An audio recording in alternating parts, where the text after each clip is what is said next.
Olá, boa noite você que nos acompanha ao vivo aqui no Facebook e também no YouTube. Programa Você em Foco desta segunda-feira, programa cheio de muita informação legal. Hoje a gente vai tratar de um assunto que ainda carrega alguns preconceitos, que é a saúde sexual masculina. Eu vou receber aqui o Dr. Giovanni Delevati, médico urologista, para tirar também algumas dúvidas, né, sobre essa saúde do homem. A gente abriu durante a semana no Instagram para que algumas pessoas tirassem algumas dúvidas, fizessem as suas perguntas, para que a gente pudesse refazê-las aqui no programa de hoje. Também vamos abrir ao vivo já para você aqui no Facebook, você que tiver alguma dúvida, quiser fazer alguma pergunta para o doutor, a gente vai fazer essa conexão com você, essa interatividade.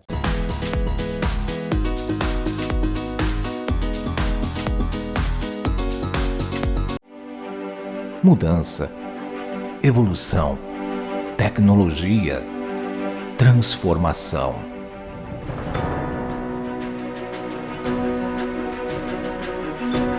Já pensou tudo isso em um mercado financeiro?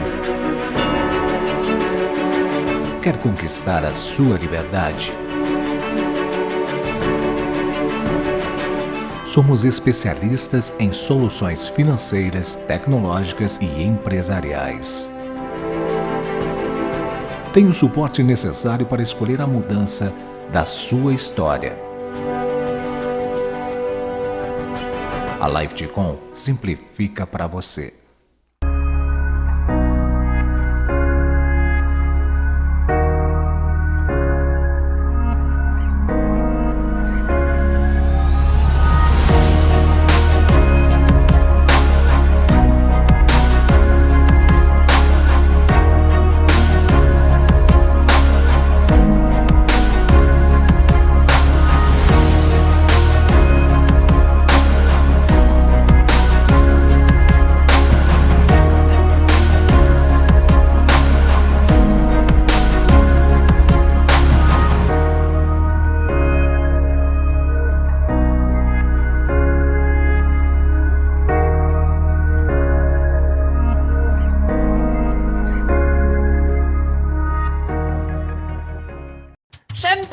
Vocês não vão acreditar no que eu tenho para contar para vocês ali. A MK vai dobrar a sua internet por apenas 10 pila. É um presentão para ti.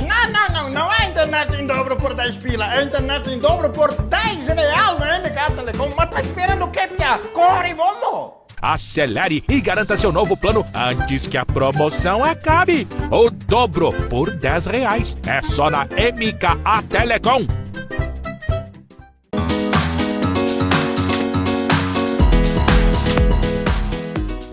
Ok, de volta então com o programa Você em Foco, agora para valer, recebendo aqui o Dr. Giovanni Delevati, médico urologista, para a gente falar sobre esse assunto tão importante que ainda carrega alguns tabus. Seja bem-vindo, doutor. Obrigado, Justinei, obrigado pelo convite, é um prazer estar aqui de novo, podendo conversar um pouquinho aí com os teus telespectadores, teus ouvintes aí sobre esse assunto bem palpitante, né?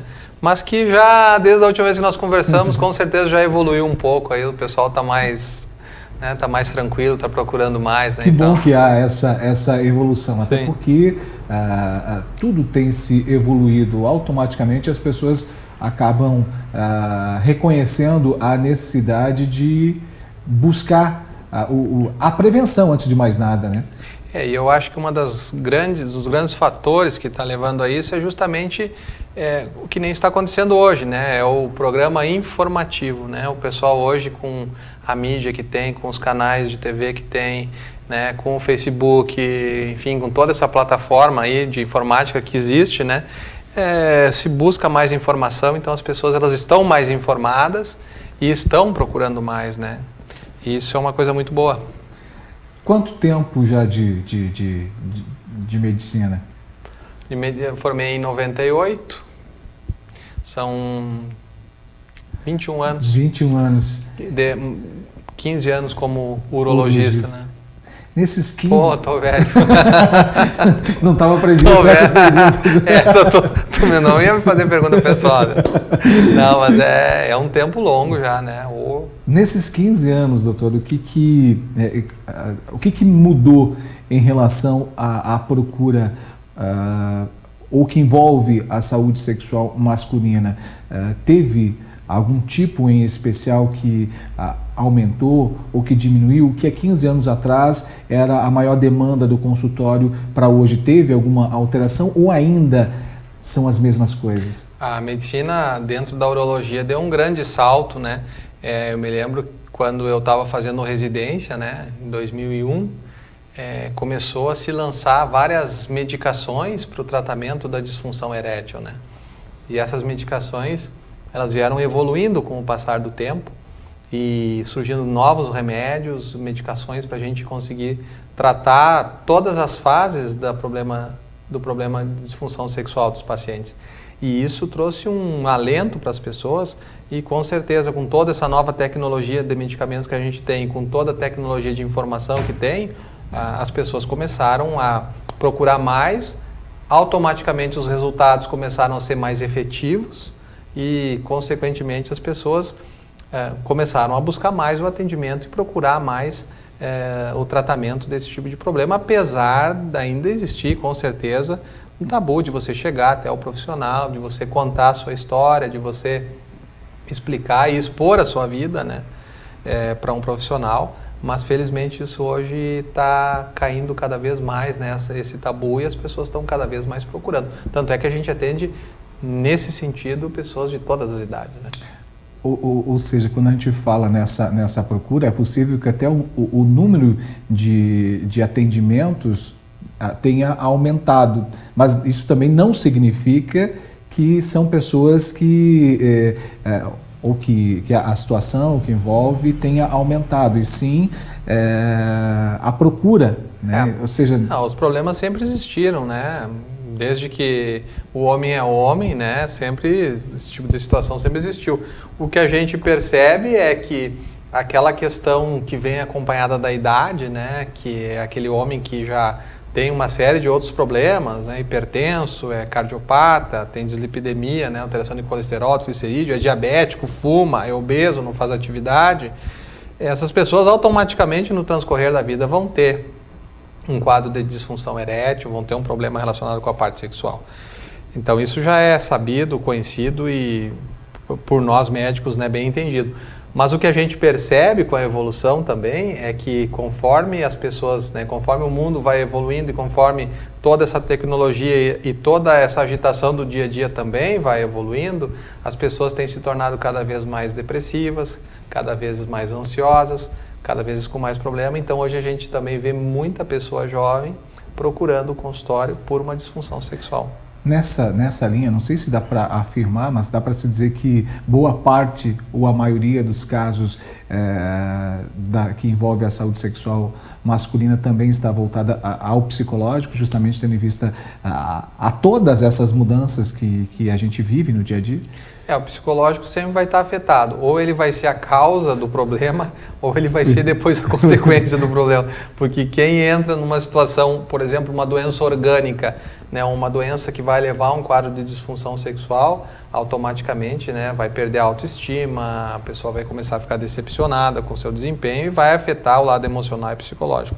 E o contrário também é verdadeiro, né? A pessoa que tem essa carga emocional, tem esse problema emocional, vai acabar desenvolvendo muitas vezes um quadro de disfunção sexual. E hoje, assim, em termos de consultório, disparado em termos estatísticos, o que a gente tem hoje é ejaculação precoce. Que é o mais comum. É o mais comum. O mais comum.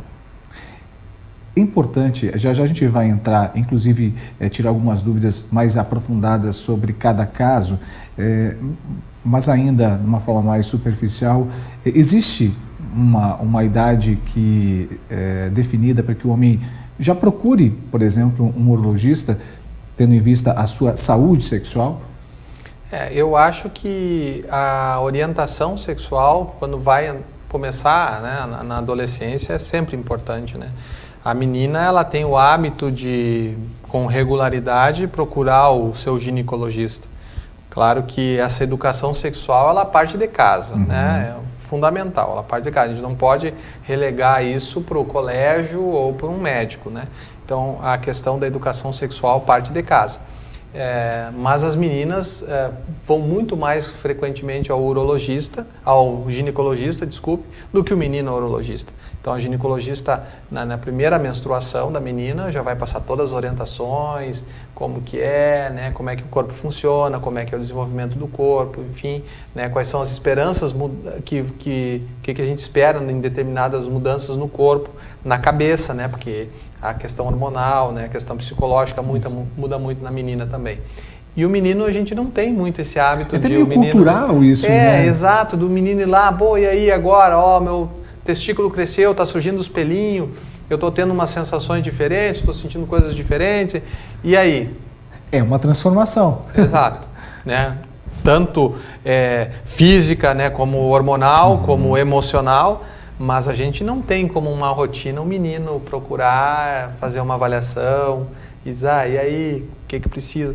Talvez até porque hoje em dia, nesses tempos mais modernos, a própria família também acaba passando essa orientação, instruindo, né, de maneira adequada, apesar de a gente ver um monte de problemas, né, tanto problemas sexuais, quanto problemas de doenças sexualmente transmissíveis, né.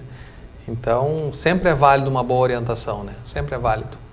Bom, você falou de mudanças hormonais, né, no corpo do menino. Existe, por exemplo, para uma certa idade também, porque daqui a pouco a pessoa possa fazer uma reposição? Há uma normalidade nesse sentido para que o homem também faça reposição hormonal? Sim, sim. Isso é uma coisa já assim, bem estabelecida, muito estudada, e existem critérios, existem parâmetros para isso. A gente sabe que depois dos 45, 50 anos, todos nós homens vamos ter um declínio na nossa taxa de testosterona, que é o nosso hormônio sexual masculino. Digamos que, assim, a grosso modo, 50% a 60% de nós homens vamos ter essa diminuição gradual, gradativa.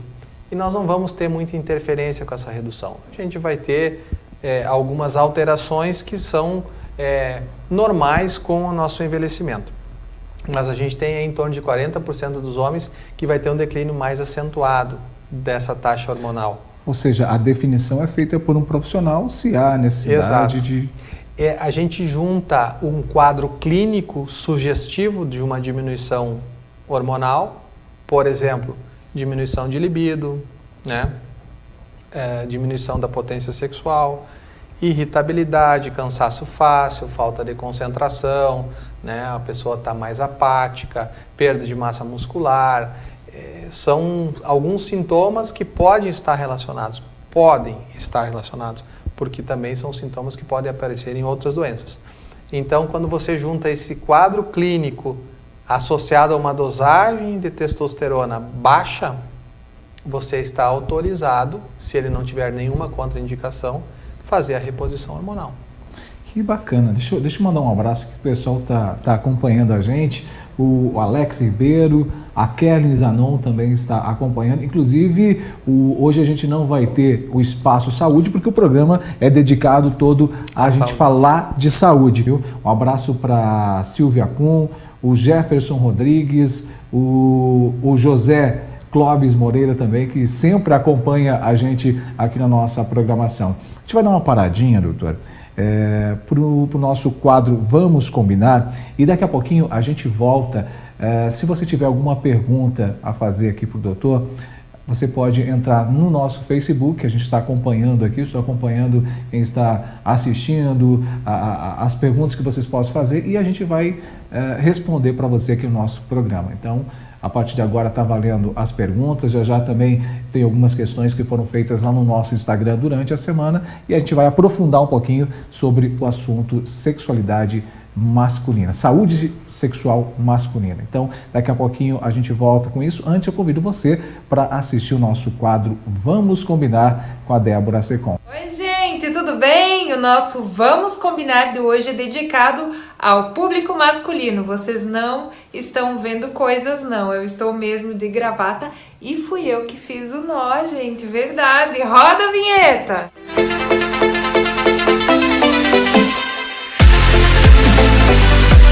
Galera, o tema de hoje então é gravata. Eu vou mostrar para vocês como é fácil fazer o nó de gravata. E eu vou contar como eu aprendi. Antes eu vou falar um pouquinho com vocês sobre a gravata, esse acessório super elegante que os homens usam. Tem mulher que usa também, eu acho super bacana. As gravatas se tornaram um pouco mais slim nos últimos anos, igual os ternos que também estão seguindo modelos mais slim. Antes os ternos tinham aquele modelo mais largo, mais tradicional. Ainda existe e ainda pode ser usado. Mas caso você opte em usar uma gravata mais slim, que é como essa aqui, mais fininha, é bacana combinar com um terno que também seja mais slim, que fica mais harmonioso, senão não vai combinar.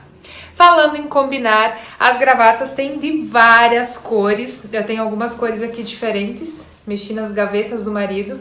Ai, essa xadrez aqui eu nunca vi ele usar, mas tudo bem. Tem de várias cores, vários formatos. Tem umas mais largas aqui. Essa aqui é um modelo mais tradicional. Essa xadrez aqui, inclusive, acho que ela segue ainda aquele modelo mais tradicional, mais larguinha.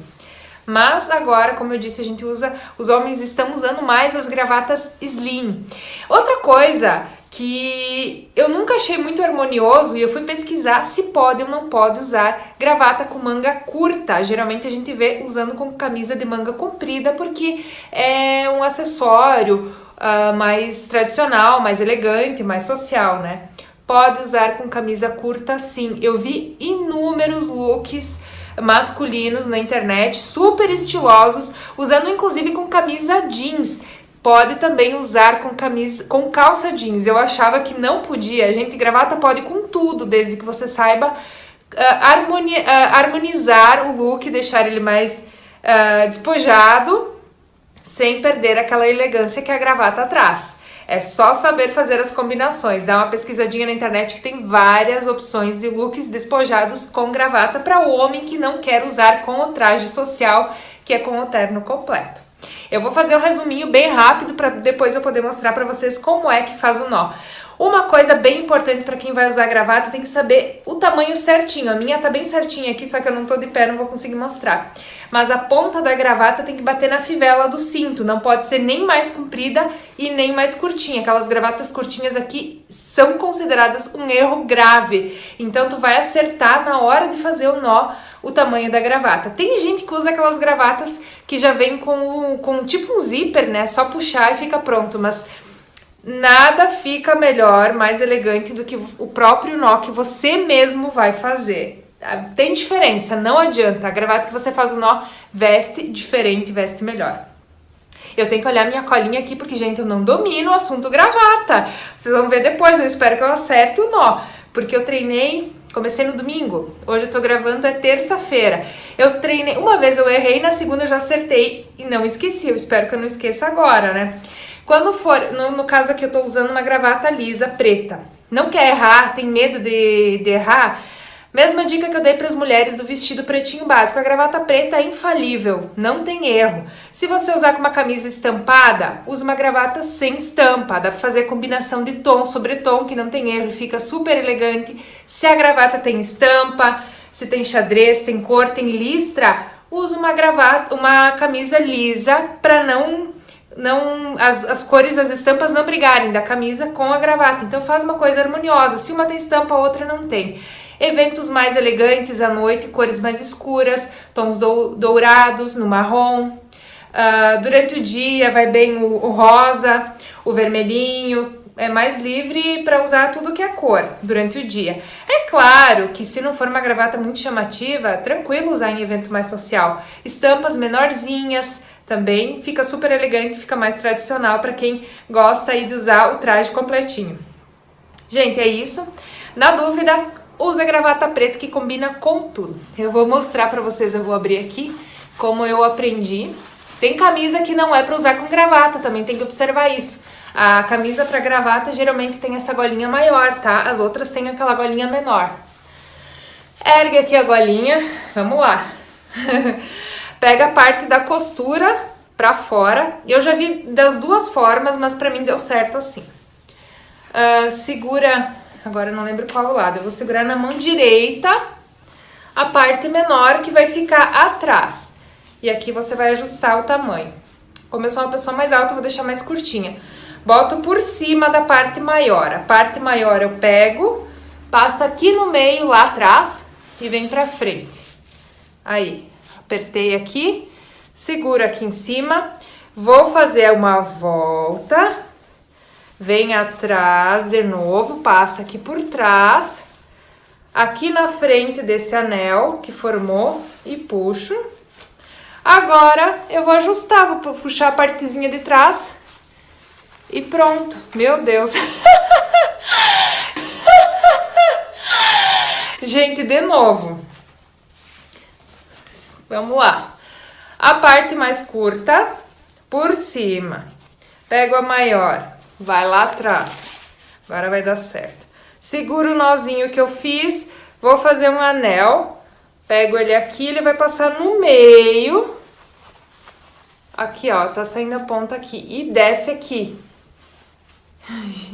Desce aqui por trás desse anel. Puxei, ó, deu certinho. Uhul! Puxei a parte de trás, aquela perninha mais curtinha, pra arrumar. Esse aqui é o nó mais simples, tá? Tem mais que um tipo de nó. Esse é o Windsor, é o mais conhecido. É só arrumar aqui. Gente, eu tô emocionada. Conseguiram pegar? Deixa eu fazer mais uma vez, porque a primeira tentativa vocês viram que não deu, né? Eu segurei na mão direita a parte mais curta, mas não. Na mão esquerda, vamos lá comigo. Na mão esquerda, a parte mais curta. E sempre virada a costura pra cima, tá? Bota por cima da parte mais comprida. Pega a parte comprida, passa aqui no meio e puxa bem apertadinho.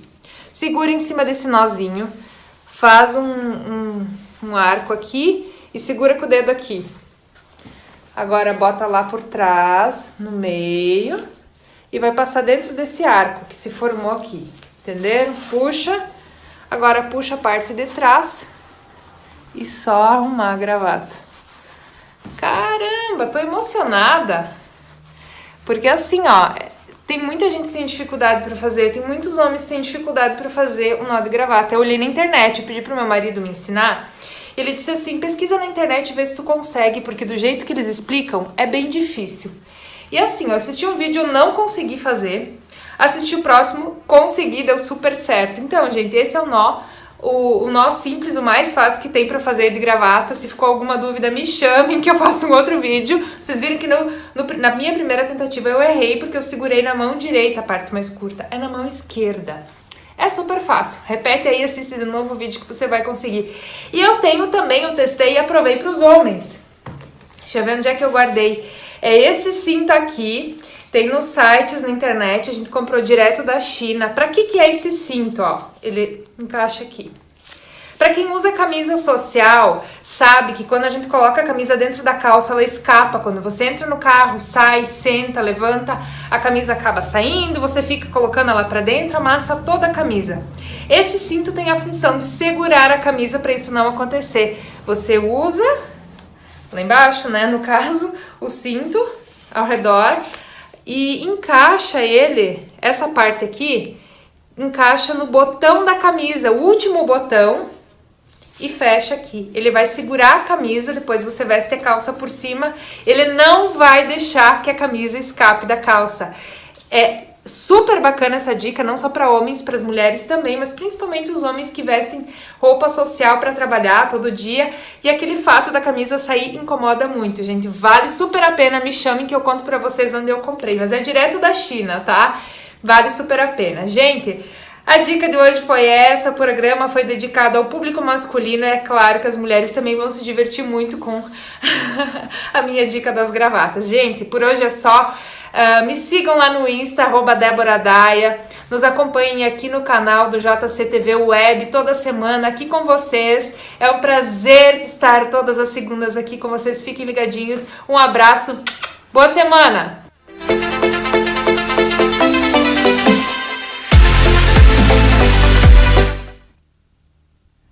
Então, gostou da dica? Dicas legais aí para você que não sabe dar um nó na gravata?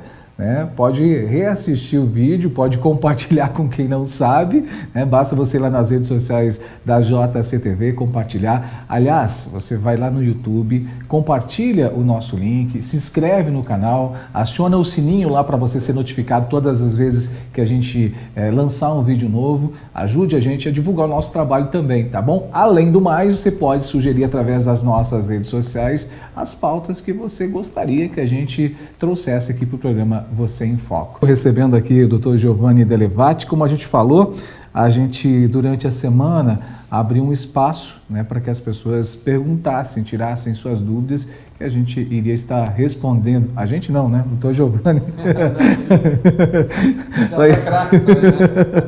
Inclusive, muita gente deve agora... Tem gente que talvez não conheça, né, o Dr. Giovanni. Giovanni apresenta um programa de rádio também, chamado Medicina e Saúde, lá na 103. Muita gente ouve a voz dele. Agora o pessoal pode estar vendo quem é o Dr. Giovanni. Eles dizem, te imaginei bem diferente. Bom. E hoje ele não está perguntando, hoje ele está respondendo aqui, viu? Eu confesso que é melhor perguntar, viu? Né? Eu também prefiro. É melhor perguntar. Que bacana. Doutor, então a gente abriu esse espaço aí para que o pessoal pudesse lá no Instagram fazer as suas perguntas. Também está em aberto aqui no Facebook. Um abraço lá para o Roberto José Gobi, que também está acompanhando a gente.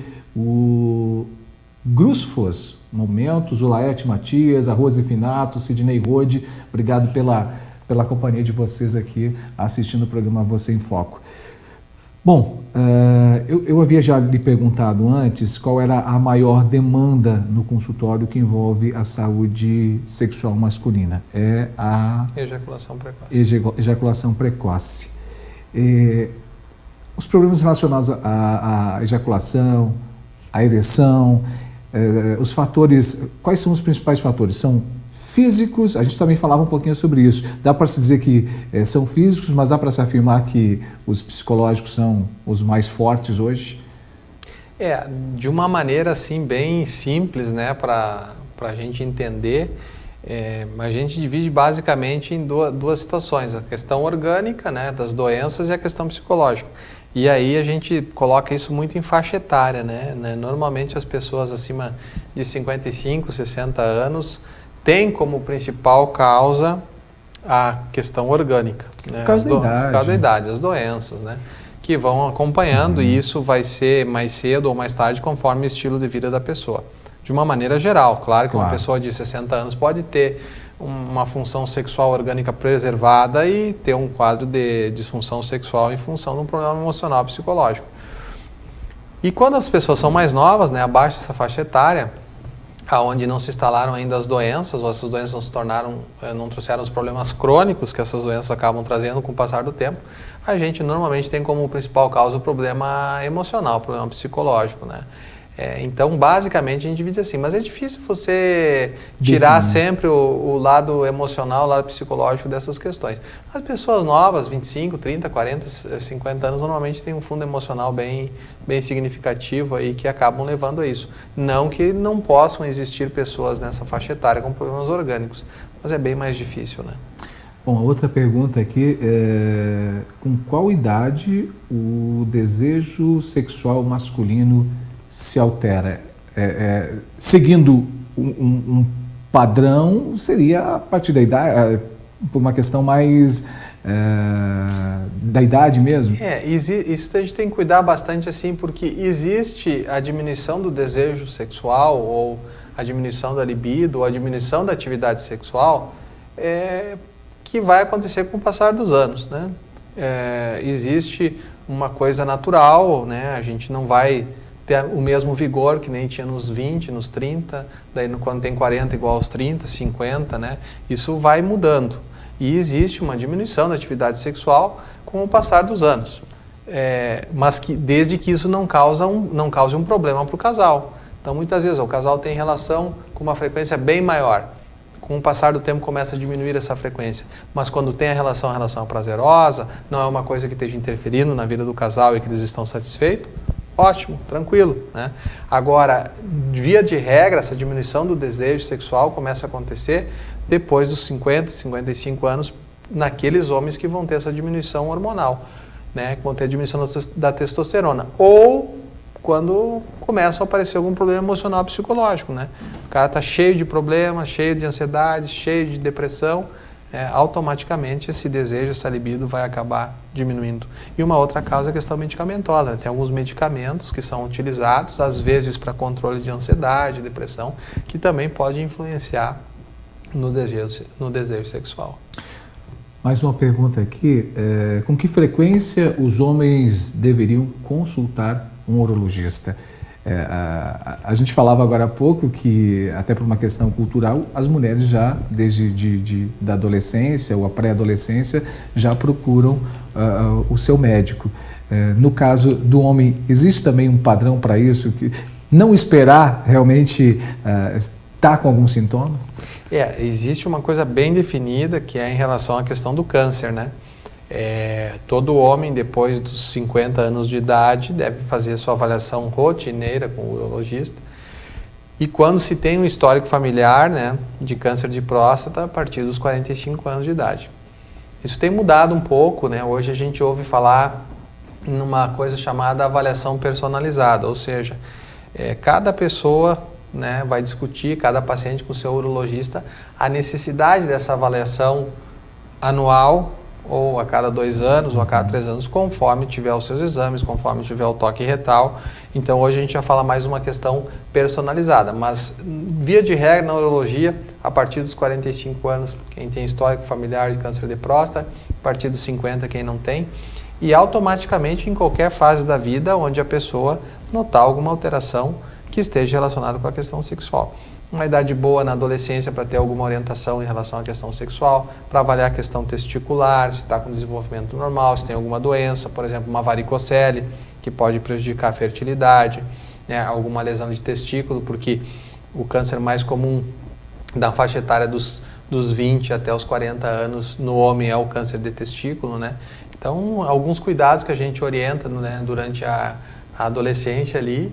E se a pessoa estiver bem, depois dessa fase da adolescência, vai procurar um urologista lá na fase adulta para fazer sua avaliação a partir dos 45 anos. Bom, aproveitando já que o senhor falou da questão do câncer de próstata, por exemplo, um assunto muito sério, já teremos aí o Novembro Azul é realmente um mês onde se realiza campanhas a nível nacional justamente para incentivar ao homem a procurar fazer os exames. Hoje a gente tem o PSA, né? E tem também o exame de toque. Há ainda alguns preconceitos. Pode ser feito um somente? É feito os dois? Como é que funciona isso? Como é que é a definição disso? Vou te responder da seguinte maneira, já 20% dos homens que têm um PSA normal pode ter alteração na próstata. Então a gente colocar o PSA como um único exame para se avaliar, não. O PSA faz parte de um conjunto de exames que a gente pode fazer para avaliar a saúde do homem, da próstata, né? Mas assim, a gente sabe que ainda hoje o exame de toque é o principal exame, né? Então, o exame de sangue PSA, ele é muito bem-vindo, a gente faz ele de rotina, mas com certeza o principal exame que a gente tem e que necessita ser feito é o exame de toque.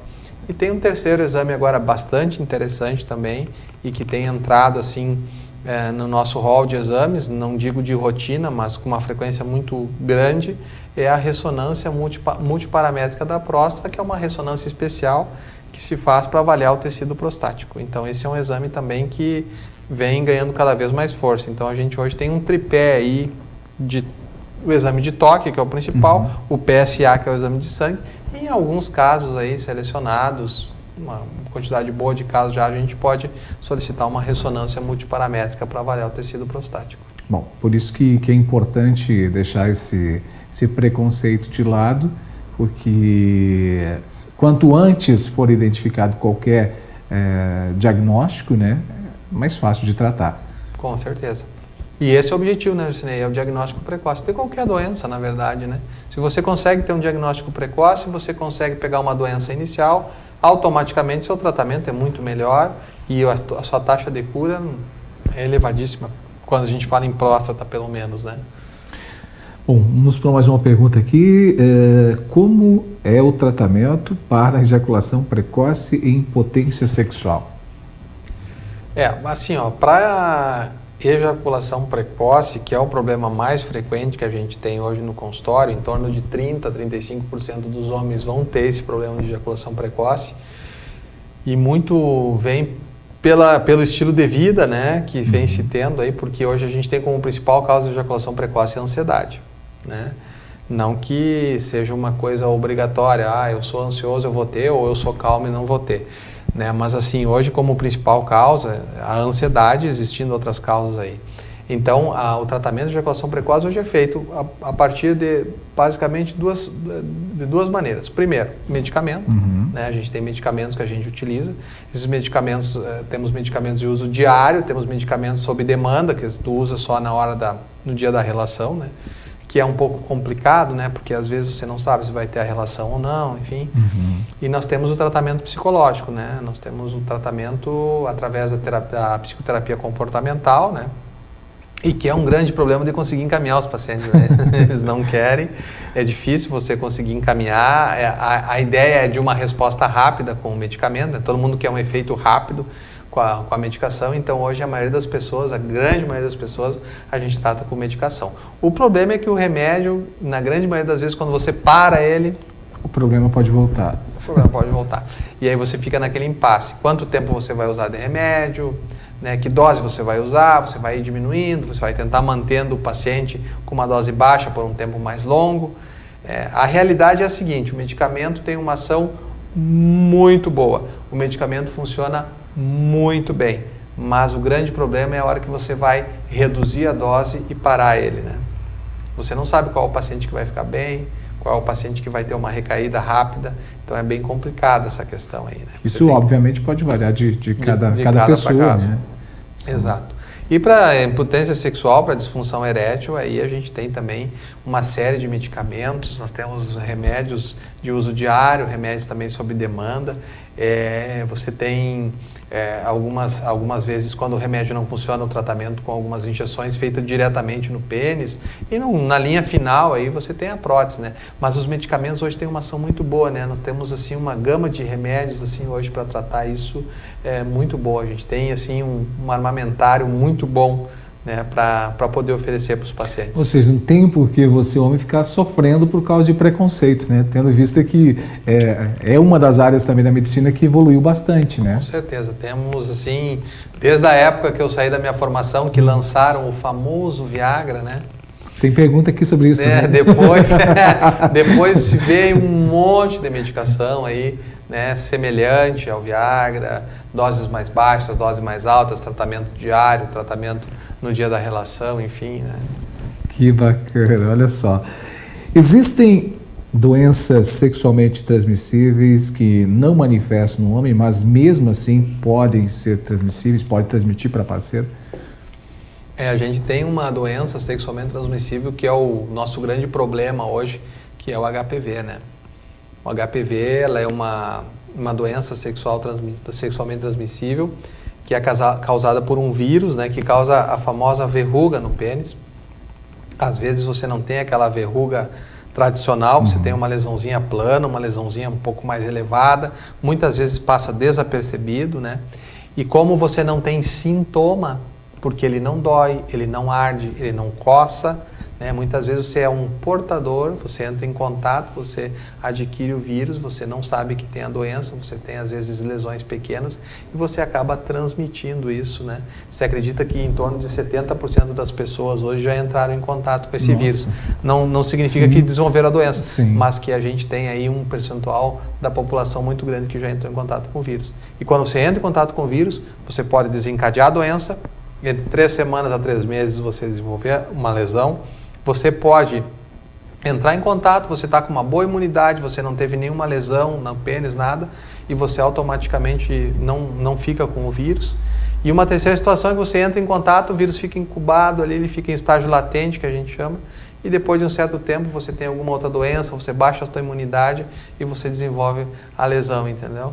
E aí você pode começar a transmitir. Hoje já existem ações justamente para prevenção, né? Se não me engano, tem a vacina, né? Aí entra uma coisa importantíssima que é justamente para erradicar a doença, porque o HPV na mulher é o principal causador de câncer de colo de útero.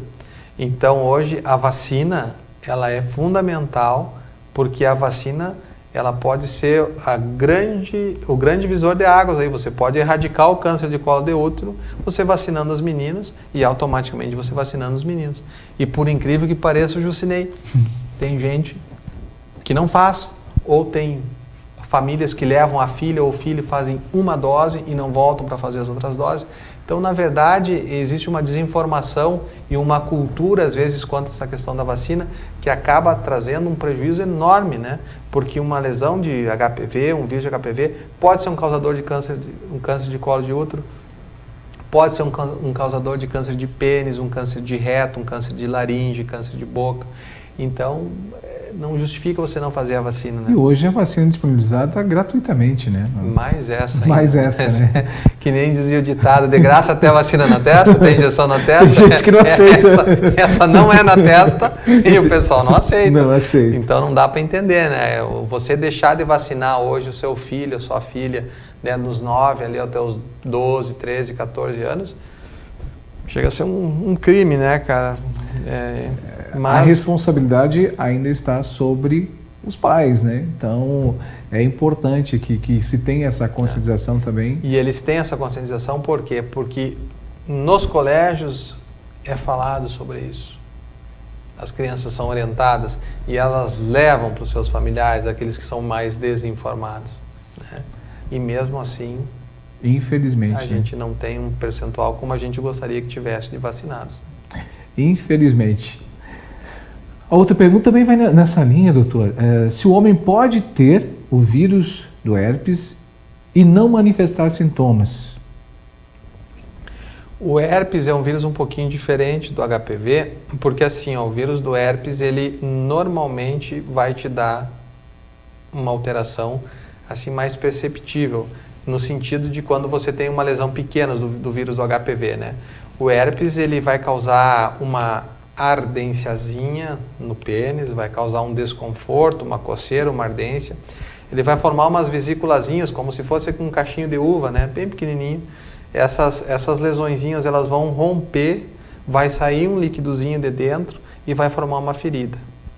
Então, o herpes, ele é um vírus que você consegue ter uma manifestação clínica de sintomas, né, mais intensa, né, do que o HPV, apesar do HPV não dar sintoma nenhum, né? Então, o vírus do herpes, ele é um vírus causador, normalmente, de uma ferida no pênis.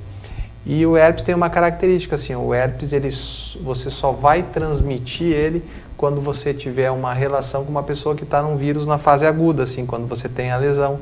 Então, por exemplo, a pessoa faz o ciclo do vírus, que dura em torno de 7 a 14 dias. Então, faz a lesão, cicatriza a lesão, melhora. Quando você tem lesão, não tem a lesão, você não é um transmissor do vírus. Olha só. Né? Mas ele traz, então, esse sintoma, que é visível. É visível, a ferida, né, faz aquela ardênciazinha, mas também é uma coisa desconfortável, né? Então, normalmente a pessoa, ela percebe, ela acaba captando aquilo ali, acaba sentindo, acaba vendo a lesão, né? E é um vírus também que tem uma relação com a imunidade, né? É um vírus que você pode ter uma infecção por ele e passar vários anos sem você ter de novo uma nova infecção, como ele pode ficar se repetindo frequentemente, né? E aí você tem que tomar alguma atitude, algum tratamento de uso contínuo, alguma tentativa de você melhorar a imunidade da pessoa, né? Mas é um tipo diferente de vírus, diferente do HPV, né? Vasectomia tem reversão? Tem. Hoje em dia, vasectomia tem reversão, né? Principalmente quando essa reversão ela é feita precocemente, ou seja, quando você faz a cirurgia de vasectomia e até 5 anos, ou até uma taxa bem maior de sucesso, ou 10 anos, né? Com uma taxa um pouco menor de sucesso, você faz a reversão. Só que o que acontece? A reversão da vasectomia é uma microcirurgia, e é uma cirurgia bastante complexa, uma cirurgia que você tem que fazer a reversão, você tem que torcer para que essa reversão dê certo, e você tem que esperar um período para que você comece a ter depois, novamente ali uma produção de espermatozoides aí suficiente para a gravidez. Hoje em dia, com as técnicas de reprodução humana que a gente tem, né, com as fertilizações, hoje em dia muitas vezes a pessoa fez a vasectomia, a pessoa quer ter um filho, né? Você vai lá e você faz uma biópsia do testículo, você capta o espermatozoide e você faz uma fertilização. Então hoje às vezes a gente recorre não de uma reversão, mas uma técnica de reprodução assistida. Não que não dê para fazer a reversão. Por exemplo, digamos você, Jucinei, você fez vasectomia e você... eu quero ter filhos, eu quero ter uns 2, 3 filhos ainda. Então, vou fazer uma reversão, porque aí, né, sim, vou 2, pensar lá 3. não, mas eu quero, eu já tenho 2 filhos, 3 filhos, eu tô com uma parceira nova, eu quero ter mais uma. Então, às vezes vale a pena você fazer uma punção, fazer uma biópsia, fazer uma técnica de reprodução assistida, do que você fazer uma cirurgia, né, enfim. Mas ela existe reversão. Que bacana. Agora, eu vou te perguntar do Viagra, olha só. O Viagra pode ser usado tanto pelo homem quanto pela mulher? Veio essa pergunta aqui. Sabe que até o Viagra ajuda a mulher, né? A gente sabe assim, qual é a finalidade desses remédios, né? Eles são facilitadores da ereção, né? Então, teoricamente, você precisa usar isso no homem. Então, a ação do Viagra, por exemplo, que foi o primeiro medicamento que saiu aí, né? Depois veio uma enxurrada de remédios depois do Viagra. Ele é utilizado para melhorar o fluxo sanguíneo peniano, né? Então você estimula essa circulação, você faz a vasodilatação, você dilata os vasos, então esse sangue chega mais rápido e com mais facilidade no corpo cavernoso do pênis, né? Que é os 2 músculos que se enchem de sangue para a ereção, e automaticamente você tem uma ereção de melhor qualidade e vai ter uma ereção satisfatória para poder ter a relação. Se você usar um Viagra na mulher, você vai ter um aumento da circulação, provavelmente vaginal, pélvica ali, mas você não tem a ação que você tem no homem, né? Então... Você já ouviu isso? Alguém já às vezes eles perguntam, né? Enfim, né? Usar um Viagra na mulher, mas ninguém vai receitar, né? Porque não vai fazer o efeito. Para uma mulher um Viagra, mas para o homem... Aliás, nem precisa receitar, hoje você compra sem receita mesmo, né? Pois essa tem uma pergunta que eu vou fazer agora. A gente tem ouvido muitos jovens comprarem esse medicamento. Isso pode trazer malefícios? A princípio, se você tem uma ereção satisfatória, não tem porque você usar um complemento para melhorar a ereção, né? Muitas vezes as pessoas mais jovens utilizam esse remédio para que você tenha uma relação e como você está com a medicação ali circulante, você conseguir ter uma nova ereção de uma maneira mais rápida, justamente por esse estímulo de fluxo sanguíneo. Mas não existe uma indicação para uma pessoa nova usar esse tipo de remédio, né? Ao mesmo tempo que não tem assim, um problema que vá trazer para essa pessoa no sentido usei um Viagra, por exemplo, hoje e depois usei mais uma dose daqui um tempo mais e lá na frente eu vou ter algum problema por isso, né? Não, isso não existe. Agora, não justifica você usar uma medicação que tem um potencial de efeito colateral, né? Pode com dar frequência, rubor facial, né? Pode dar algumas pessoas tontura, mal-estar. Não justifica você usar um remédio que não tem indicação, né? Simplesmente para tentar melhorar uma coisa que não há necessidade de ser melhorada, né? O ideal seria uma indicação médica, até por questão de saúde, por exemplo, como ele é voltado para já uma faixa etária um pouco mais avançada também, então seria interessante uma avaliação médica antes? Sim. Eu acho que qualquer remédio que tu vai usar, você tem que ter uma orientação médica, né? E esses remédios, eles têm, assim, basicamente uma contraindicação, que são aquelas pessoas de mais idade que usam o nitrato, né? Que é aqueles comprimidos que botam debaixo da língua para fazer a dilatação dos vasos do coração. Então você tem que ter uma avaliação, né? Justamente para você não potencializar o efeito dos outros remédios que você está usando e ter algum problema. O que acontece é que os remédios eles são comprados e vendidos com muita facilidade. Então, uma grande parcela das pessoas que vão procurar o atendimento médico, né, de mais idade já experimentaram às vezes essas medicações e não tiveram um efeito satisfatório, né? Mas é uma medicação que você compra sem receita, enfim, que não deveria ser, né? Mas você compra sem receita, você compra os contrabandeados, né, que Tantos. tem aí, enfim. Mas o ideal é você ter uma assistência médica até para saber a dose que você vai usar, a frequência que você vai usar, o tempo que você vai usar, né. Que bacanas informações. Deixa eu mandar um abraço aqui também pro Daniel Fopa, que está... Só que nós começamos a falar de Viagra agora. O Daniel está assistindo a gente. Um abraço, Daniel. Um abraço também pro Vandrei Molim. O Oneide, esse colega lá da Maravilha, né? né? Maravilha, Um abraço, Oneide, viu? Acompanhando a gente ao vivo aqui. O Michel, também a Sueli. Obrigado aí pela audiência de vocês. Doutor, eu quero agradecer pela sua presença aqui no nosso programa. É muito importante a gente trazer essas informações. O assunto ainda poderia render muito, né? Mas muito obrigado. A gente sabe, trabalhou o dia todo, correu. Inclusive veio de uma cirurgia aqui, dando uma atenção especial para a gente. Muito obrigado mais uma vez pelas informações e pela tua presença aqui. Obrigado, Josinei. Eu que agradeço. Estou sempre à disposição e espero poder ter contribuído um pouco aí para os nossos amigos aí, né? O Vandrei também de olho, né? Ajudou. O programa, né? O Gobi ali, eu vi também tá de olho. Não, mas espero poder ter ajudado, né? Uma brincadeira com eles aí.